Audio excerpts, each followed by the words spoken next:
Pessoal, boa tarde novamente. Queria agradecer a Ana Clara por ter cedido um pedaço do seu momento da monitoria para que nós pudéssemos terminar o conteúdo de revisão da prova integrada. Faltaram dois recursos no vídeo anterior, que foram sobre o recurso ordinário e o recurso especial. E por serem esses recursos muito longos, então acabava que não daria tempo. Mas, novamente, eu queria agradecer a Ana Clara pela concessão do tempo, do espaço, para que nós possamos concluir e para que vocês possam aproveitar o melhor dos estudos de vocês. Tudo bem? Bom, vou compartilhar novamente aqui o material. Nós veremos aqui o recurso ordinário. Nós temos novamente como termo o recorrente é quem interpõe o recurso. Então, só fazendo um feedback aqui para você, o último recurso que nós tratamos no último vídeo foram sobre os embargos de declaração, em que aqui vou fazer alguns comentários, algumas considerações gerais. O embargante é quem opõe os embargos declaratórios e o embargado é a parte contrária que responderá esses embargos. Aqui tem um nome diferente de nomenclatura. Nós podemos perceber que na apelação, no agravo de instrumento, no agravo interno, o recurso é interposto, enquanto nos embargos de declaração o recurso é oposto.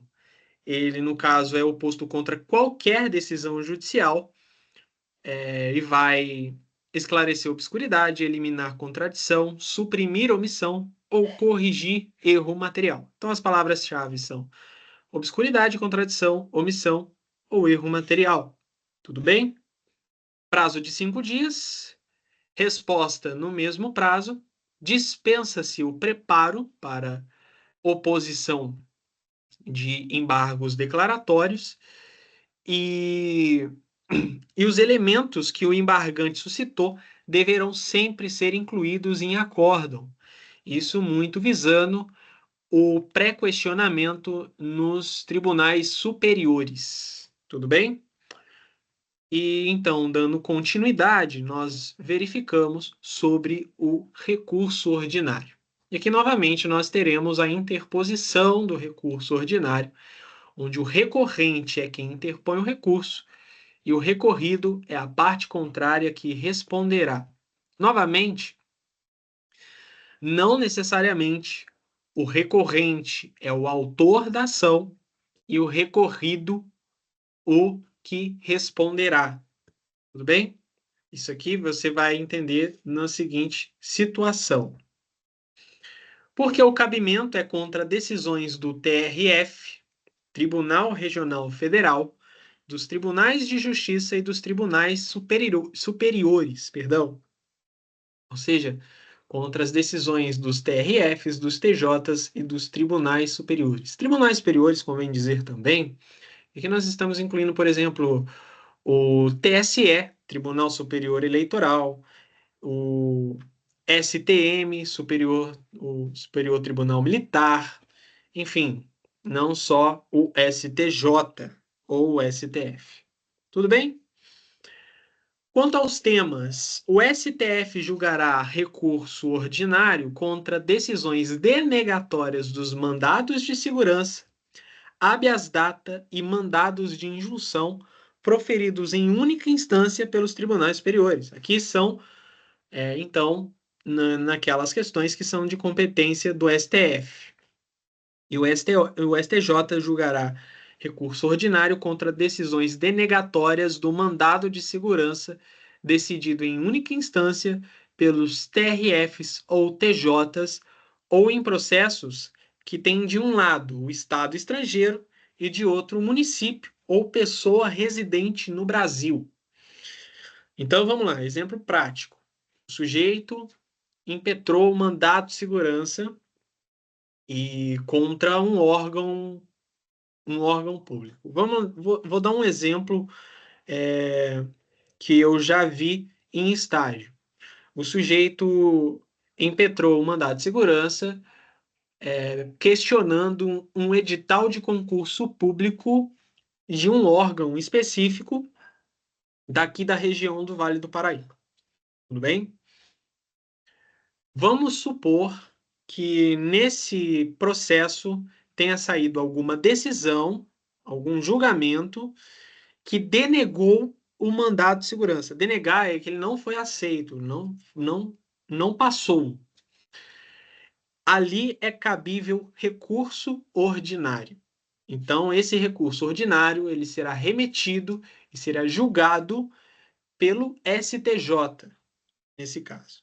Mas aqui, lendo o próprio código, se tiver num processo um Estado estrangeiro e de outro lado uma pessoa residente no Brasil, também nesse processo caberá recurso ordinário. Tudo bem?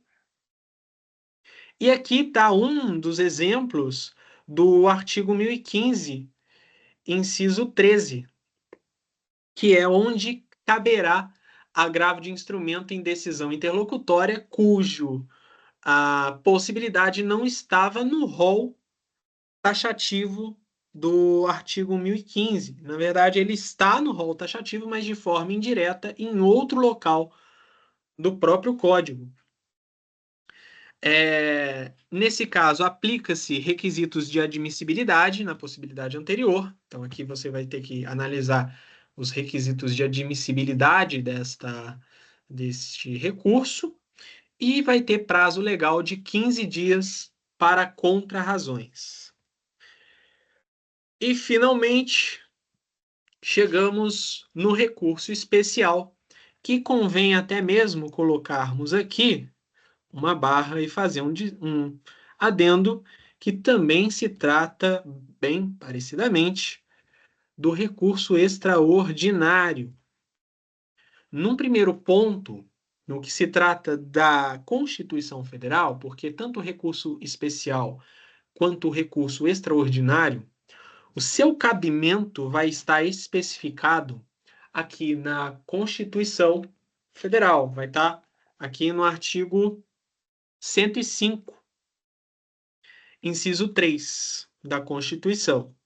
Enquanto, se eu não me engano, o extraordinário vai estar no 103 ou 102, por ali, bem próximo do recurso especial. Tudo bem? Salvo as questões de cabimento, tanto do juízo competente, dos recursos que são interpostos diretamente nesses tribunais, quanto os recursos processuais que serão remetidos e julgados por esses tribunais, o procedimento que se encontra no CPC é muito parecido, é igual para os dois. E o julgamento é muito semelhante. Tudo bem? Não tem muita alteração, tanto na questão da peça, quanto na questão do julgamento em si, da análise dos tribunais. Mas, enfim, eu vou tratar sobre o recurso especial e o recurso extraordinário quanto à parte presente na Constituição Federal, nós trataremos numa outra oportunidade, ok? O recurso especial, ele é um recurso cabível contra acórdão, no qual se remete ao Tribunal Superior, o STJ, o Superior Tribunal de Justiça, com cabimento nas decisões cujas previsões estão na Constituição Federal, no artigo 105, inciso 3. E aqui você vai encontrar, lá no inciso 3, você vai ver, o recurso especial será cabível nas decisões que contrariem ou neguem vigência à lei federal. Ou seja, tem uma lei federal vigente e o acórdão, ou seja, acórdão, decisão proferida em segunda instância, em segundo grau, contraria ou nega vigência a essa lei. Aqui eu coloquei como exemplo, na aula anterior, inclusive, o juízo ACO, no caso o tribunal, vou usar como exemplo o Tribunal de Justiça de São Paulo, não reconhece o pagamento em consignação e não considera o depósito judicial como válido para dar quitação a uma obrigação do devedor. Ou seja, o que eu estou querendo dizer isso daqui? A consignação em pagamento é uma das formas de quitação da obrigação presentes no Código Civil. E ainda assim continua aquela cobrança, e mesmo assim o tribunal não reconhece como paga, mesmo tendo sido comprovada. Então aqui seria um exemplo hipotético de cabimento de um recurso ao STJ. Decisões que valide ato de governo local que seja em face de lei federal, ou seja, um ato de prefeitura que institui imposto sobre propriedade rural, validada pelo juízo AQUO. Ou seja, como que eu estou querendo dizer aqui? Uma prefeitura elabora um projeto de lei municipal, certo? Uma lei orgânica municipal, alguma questão nesse sentido, em que institui para aquele município que autoriza que a prefeitura cobre imposto sobre propriedade rural. O nome do imposto da propriedade rural é o ITR, e é um imposto que é de competência da União. É um imposto cobrado pela União. Então, não tem competência o município de cobrar um imposto que seja o mesmo que a União possa cobrar. E os impostos cobrados pela União estão previstos em lei federal, inclusive a cobrança do ITR, certo? Então, aqui você tem normas conflitantes, uma lei municipal conflitando com uma lei federal, que poderá ser suscitado, né, no caso aqui, uma pessoa que foi cobrada por esse imposto indevido, ela poderá chegar no STJ. Tá? É um exemplo drástico, mas que possa dar visualização sobre a linha B do artigo 105. Tudo bem? E que dá à lei federal interpretação divergente da já atribuída. E aqui nós estamos tratando sobre súmulas, decisões, temas repetitivos tratados tanto no SJ quanto no STF, porque tem uma semelhança aqui, tudo bem? E aqui coloquei como exemplo a ação de despejo contra locatário em que fiador não participa da fase de cognição, mas é chamado apenas na execução de sucumbenciais. Ou seja, aqui o fiador não participou na fase de cognição, não participou do processo de conhecimento, mas ele é chamado a pagar os honorários sucumbenciais e ele só é chamado ao processo na ação de execução. A súmula 268 veda essa possibilidade, a súmula 268 do STJ veda essa possibilidade, tendo em vista que eles entendem que o fiador que não integrou a relação processual na ação de despejo não responde pela execução do julgado. Então, essas são as três possibilidades presentes na Constituição em que se veda, em que se dá a possibilidade, melhor dizendo, da interposição do recurso especial. E aqui eu trouxe um quadro sobre a hierarquia das normas, justamente por conta da linha B. Aqui nós sempre vamos verificar aqui a famosa pirâmide de Kelsen, que é a que nós observamos no nosso ordenamento, que nós temos as normas constitucionais, em que se vão encontrar a Constituição, as emendas constitucionais e os tratados incorporados pela Constituição brasileira, dentro daquilo que a própria Constituição vai trazer como adesão de tratados internacionais para o ordenamento jurídico, as normas infraconstitucionais, em que vai ser tratada a lei complementar, que é a lei que vai direcionar certos dispositivos da Constituição, lei ordinária, que é a lei comum, digamos assim, que é a lei que a gente conhece, lei delegada, medida provisória, decreto legislativo e resoluções, e as leis infralegais, que são portarias, decretos regulamentares e instruções normativas.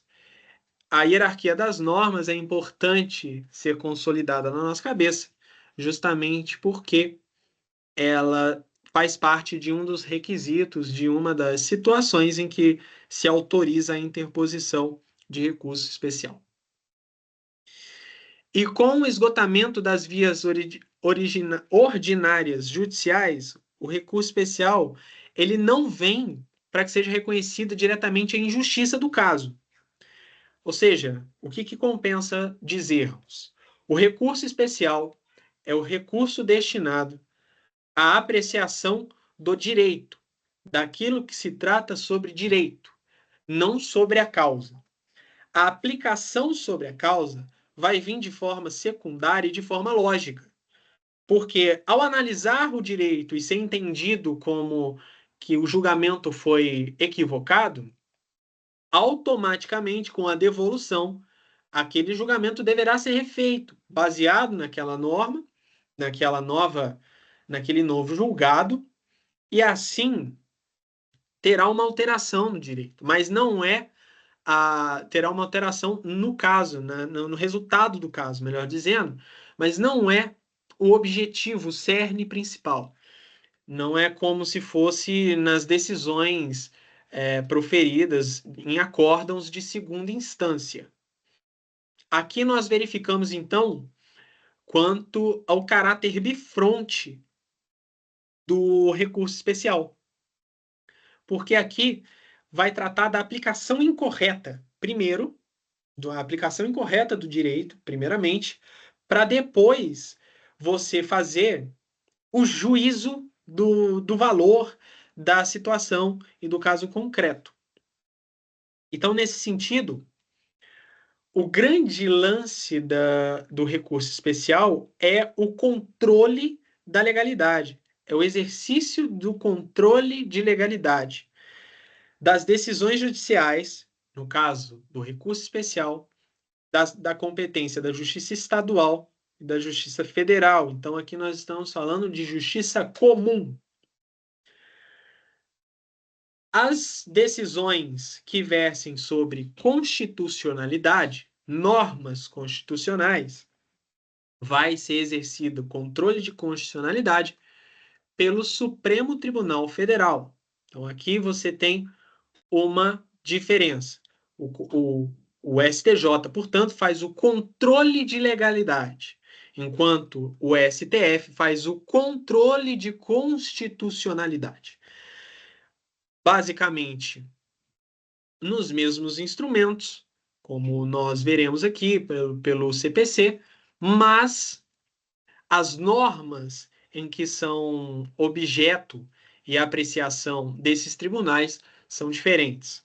Além disso, tem um outro objetivo, que é a uniformização da jurisprudência brasileira, a interpretação da lei federal, ou seja, a partir das súmulas, a partir dos entendimentos dos temas repetitivos do STJ, é que se uniformiza todo o entendimento, para que não se tenha cada tribunal resolvendo o direito de uma forma.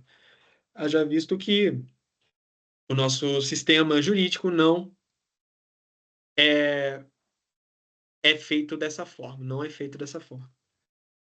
Quanto à interposição, a interposição será feita ao presidente ou ao vice-presidente do tribunal ACO, em duas peças. No caso, a peça de interposição e a peça de razões, muito parecido com a peça da apelação, inclusive, em que você vai ter uma folha de rosto, em que o endereçamento será o tribunal ACO, e a peça de razões será distribuída ao juízo ad quem. No caso, o código vai trazer como necessidade a exposição de fatos e de direitos do curso processual. Aqui eu trouxe esse parênteses, que é do curso processual, porque não vai se trazer necessariamente do que aconteceu, entendeu? Não vai. O Joãozinho deixou de pagar o aluguel para Mariazinha. Não, não é isso. Vai se trazer dos fatos processuais, do curso processual, de como decorreu. É bem verdade que você vai precisar sintetizar do que aconteceu, qual é o fato jurídico relevante que levou aquela pessoa a provocar o judiciário, mas, de certa forma, o que será tratado ali, o que tem importância, é o curso processual que levou à interposição do recurso especial. Vai ser demonstrado o cabimento do recurso interposto, tudo isso baseado nas 3 alíneas do artigo 105, inciso 3, que ali vai ser a interpretação que se dá ao direito, as súmulas e teses já expressas pelo tribunal, na qual foi desrespeitada pelo tribunal ACO, e as razões do pedido de reforma ou de invalidação da decisão. E aqui nós teremos também que a concessão de efeito suspensivo dependerá de requerimento ao relator, ao tribunal ou ao seu presidente. Nesses 3 casos aqui, são momentos diferentes. Quando você pedir a concessão do efeito suspensivo, se já tiver sido processado, será durante o processamento, e durante o curso do processo também será todas elas direcionadas a outras pessoas. Então, qual é o grande lance aqui que é importante entendermos? O efeito suspensivo não é presumido. Não existe concessão de direito suspensivo ao recurso especial já previsto em lei. Então, tem que ser um pedido realizado pela parte que está interpondo o recurso. O prazo legal para contrarrazoar é de 15 dias. E o interessante, a grande diferença do recurso especial para, por exemplo, o recurso de apelação, é que aqui se passa pelo duplo juízo de admissibilidade.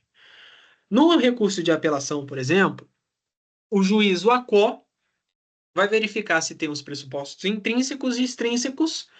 Se estiver tudo correto, remete os autos para o segundo grau de jurisdição. O relator vai analisar, vai proferir o seu acórdão, sua decisão, e tranquilo. Então, só tivemos um grau de admissibilidade, um único juízo de admissibilidade. E é um juízo extremamente objetivo. É um juízo que vai analisar o pressuposto intrínseco e extrínseco do processo, se é cabível o recurso, se as partes são legítimas, vai observar se tem um preparo, vai observar se é tempestivo, enfim, se não inexiste nenhum fato impeditivo ou extintivo do direito de recorrer, enfim, se tem um interesse, papapá, aquela coisa toda que nós explicamos. Aqui haverá o duplo juízo de admissibilidade. Ou seja, o tribunal fará esse juízo dos pressupostos intrínsecos e extrínsecos. Ele poderá negar o seguimento em caso a decisão já esteja em conformidade com o entendimento do STJ. E aqui caberá agravo interno, que é um outro recurso, tudo bem? Vai encaminhar para juízo de retratação, ou seja, ele pode se retratar, aqui se aplica também o princípio da retratação, tá? O efeito da retratação. Ele pode sobrestar o recurso que esteja pendente de controvérsia da demanda repetitiva já em discussão no STJ, tá? Que aqui também caberá agravo interno. E, nesse caso, o sobrestamento é a suspensão, né, do feito. no caso, ou ele pode selecionar esse recurso como representativo de uma controvérsia, ou ele poderá realizar o juízo de admissibilidade se positivo, remeter os autos ao STJ. Se forem inadmitidos, caberá agravo ao recurso especial, que é um outro instrumento, que é um outro recurso a ser interposto.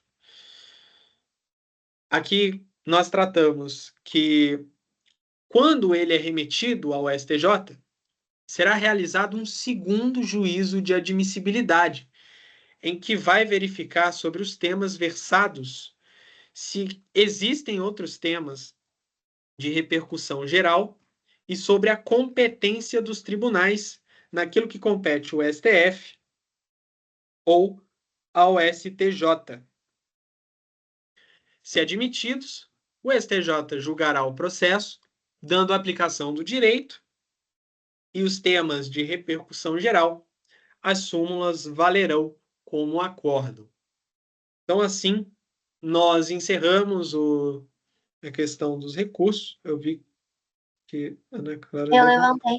Rua, faz uma linha do tempo rapidinho, só resumindo essa última parte, para visualizar. Sobre o recurso especial, É, uma linha do tempo geral. isso. Tá, então vamos lá.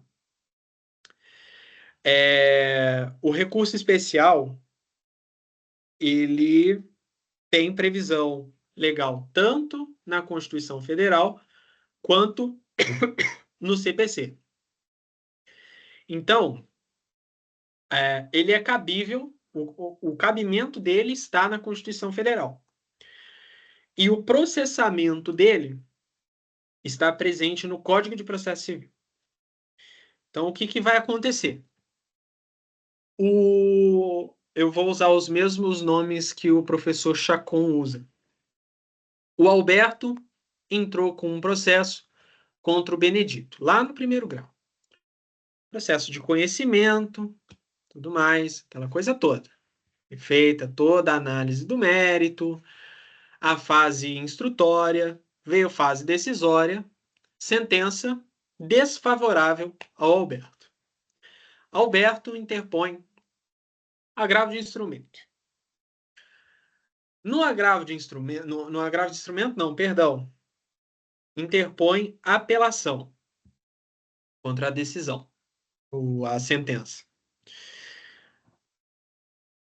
Sobe para o segundo grau, e analisado, ele vai suscitar naquela questão que o juiz não analisou uma súmula já tratada pelo STJ. Ele negou o seu direito sem observar uma súmula já tratada pelo STJ. Em teoria, súmula faz lei no Brasil. Súmula faz lei no Brasil. Então, não pode ser contrariado o conteúdo da súmula, né? Súmulas, decisões uniformizadas do STJ. Mas o Tribunal de Justiça de segundo grau analisou a apelação e entendeu que não, que o juiz de primeiro grau não errou e que aquela súmula não não era aplicável ou enfim. Surgindo uma interpretação diversa, aqui se cabe o recurso especial. Aqui vai ser cabível o recurso especial. Por quê? Esse recurso especial ele vai ser cabível porque há uma questão que dá interpretação divergente à já atribuída pela lei, que é o que acontece com a súmula. A lei, ela já foi produzida, mas muitas das vezes os tribunais precisam interpretá-las. E isso é interpretado através das súmulas vinculantes, no caso da Justiça do Trabalho, das OJs e etc. Dada a interpretação, o juízo precisa uniformizar as decisões de acordo com as súmulas. E se essa decisão não está fundamentada, não está acordada com essa súmula, então aqui é cabível um recurso especial, cujo cabimento se dá através da linha C do artigo 105, inciso 3 da Constituição Federal. E aqui nós começamos quanto à questão prática, quanto à questão processual. Uma coisa que é interessante é num recurso especial, você não vai analisar a causa, você vai analisar a aplicação do direito. Você vai analisar a aplicação do direito. E com a sua interposição, se verá a questão do caráter bifronte, entendeu? Que é justamente essa análise de como deve ser aplicado o direito. Enfim, na interposição você vai ter o duplo juízo de admissibilidade, onde o tribunal vai analisar sobre os pressupostos intrínsecos e extrínsecos. Se estiver tudo correto, se ele entender que realmente a decisão está na competência do STJ, que cumpriu com um dos requisitos presentes no artigo 105, inciso 3, em uma das alíneas que está justificada na peça, ele vai remeter os autos ao STJ. Ele vai fazer o primeiro juízo de admissibilidade, mas ainda tem mais um. Remetido de novo, o tribunal vai fazer o mesmo juízo de admissibilidade, vai verificar os pressupostos intrínsecos, extrínsecos e se cabe no artigo 105, inciso 3.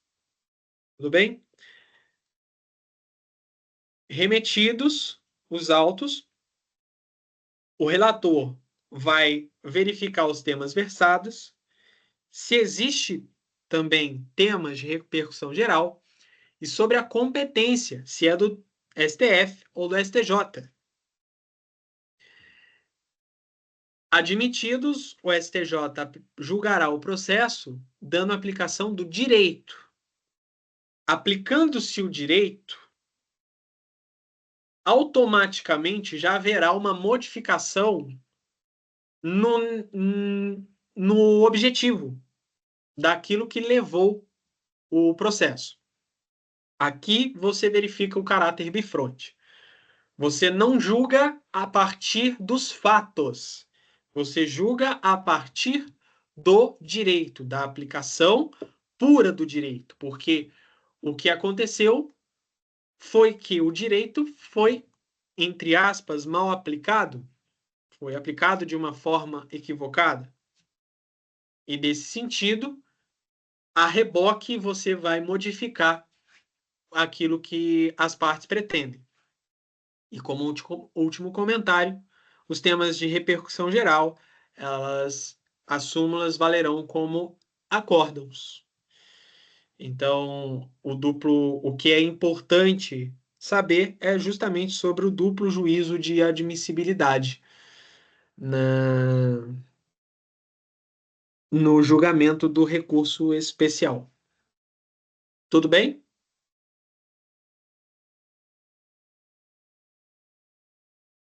Bom, Era uma pergunta retórica ou não? não, era para uma pergunta para você mesmo. Você achou que ficou bem sintetizado? Você achou que Ficou ótimo. É que eu fiquei. Ficou ótimo. ficou bom? Ficou. Então tá bom. Parabéns.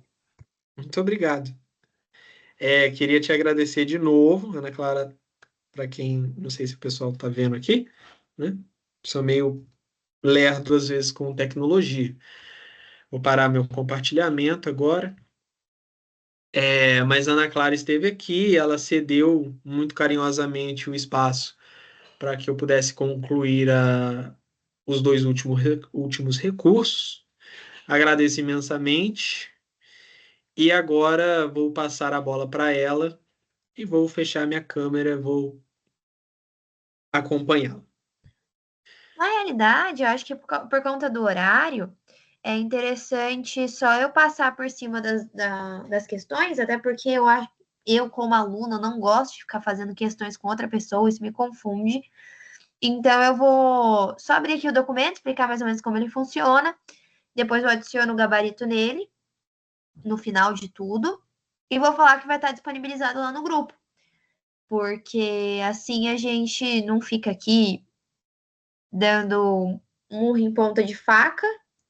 E a parte que é o principal, que é a matéria, que eu acredito que tenha mais sentido falar na monitoria, já foi dada, então eu fico mais tranquilo. Fica tranquilo. Eu vou compartilhar aqui a tela. Então, só para mostrar de forma bem assim básica o documento e explicar algumas coisinhas. Deixa eu ver se está compartilhando. Ah, acho que tá, né?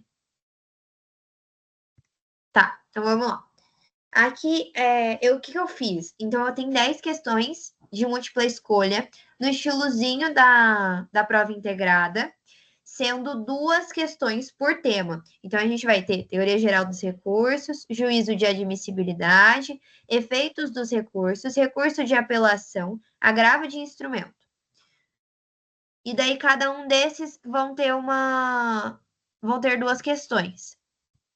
O próprio gabarito eu vou deixar aqui no final. Mas, basicamente, se alguém quiser alguma explicação com comentários e tudo mais, pode me mandar mensagem, pode mandar mensagem para o Juan ou no próprio grupo, que a gente vai estar ali disponível para responder. Eu acho que assim a gente consegue economizar tempo de estudo para vocês e também pode ser um estudo mais efetivo, então que a gente toque mesmo na ferida. De qualquer forma, eu vou ver se junto com o gabarito aqui no final, eu coloco também alguns comentários sobre as questões. Que daí assim, tipo, não tive dúvida dessa, meu, passa pra frente, não vai ficar perdendo tempo de estudo. Essa aqui eu tive dúvida. Você vai lá e consulta nos comentários, ao invés de ter um vídeo aqui gigantesco para vocês ficarem vendo e tudo mais. Porque a matéria em si já é cansativa, tem muito mais matéria pela frente. Então eu acho que não tem necessidade disso, até porque a gente só tem até as 16 horas, são 15h55. Até às 16 horas no horário da monitoria. Não sei se tem alguém depois, enfim. Então é melhor não atropelar as coisas, né? De qualquer forma, eu acredito que vocês tenham ficado em boas mãos com o Juan, porque ele foi sensacional e explicou super bem a matéria. Inclusive, eu estava aqui escutando, porque parte dela também vai cair no projeto integrador. No projeto integrador, não, na minha prova integrada. Então, eu aproveitei o momento. Mas aproveita então só para finalizar aqui, falar que eu vou deixar lá esse conteúdo, que tem esses temas, e que estou disponível para qualquer dúvida, para qualquer conversa de esclarecimento com relação a isso, bem como acredito que o Rua também esteja. Tá bom? Então eu vou. Rua, tem que parar aqui a gravação ou o Matheus para depois? Eu geralmente só saio da chamada. Beleza, Eu então. não. Então é isso. Deixa eu parar de compartilhar. Foi? Foi. Compartilhou só meu Word ou não? Compartilha só o seu Word, Ah, tá. tá? Tá.